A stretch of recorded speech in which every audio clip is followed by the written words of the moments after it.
কাকা 3টে পেনাল্টি দেওয়ার কথা ছিল আপনার। আরে দেবো যাও দিচ্ছি। ইয়ো কাকা, এই কাকা, পিটি থামা মারিছে কাকা, পিটি দেয়ার মিয়া দের চাইছে বি দিয়া দিছে বক্সার। গরমে সবকিছু গাইমা ঘুমে যাইতেছে, এসিটাও ছাড়ে না। ওই টিস, আমার গলা টিপে ধরিসলি না তুই, আমার চলার পথে সঙ্গী। ঢং করিস না, উঠে পড় ডঙ্গি। ওয়াই টিগিস, ওরে সুমিন্দি, ওরে মা রে, ওরে মা রে, ওরে মা।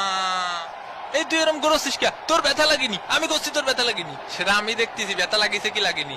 আমি দেখিছি কাকা অনেক ব্যথা লাগিছে ওর। ভাই তুই দূরে যাই মর, নিজের সরকায় তেল দে।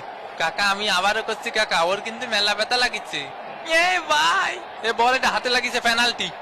দেখা যাক বল। ও ইচ্ছা করে লাগাইনি হাতে, কিন্তু রেফারি যেহেতু ভিনি জুনিয়রকে কথা দিয়েছেন, এর জন্য তিনি তার কথা রাখলেন। এটি একটি পেনাল্টি। ওই তো একটা পেনাল্টি দিতে হবে বড় দলকে। পাকুয়েটার শট, সান্দে মেরেছে। ভিনি জুনিয়র শট, গোল! ব্রাজিল 1, প্যারাগুয়ে ডাব্বা। নিজের যোগ্যতা একদিন বড় হব। এ প্যারাগুয়ে কিটা প্যারাগুয়ে কিটা? জোরে কাকা না শুনতে পাইনি। বন্ধু তোরে সবাই কাছ থেকে গোল দিছিস সবগুলো রে বই রে।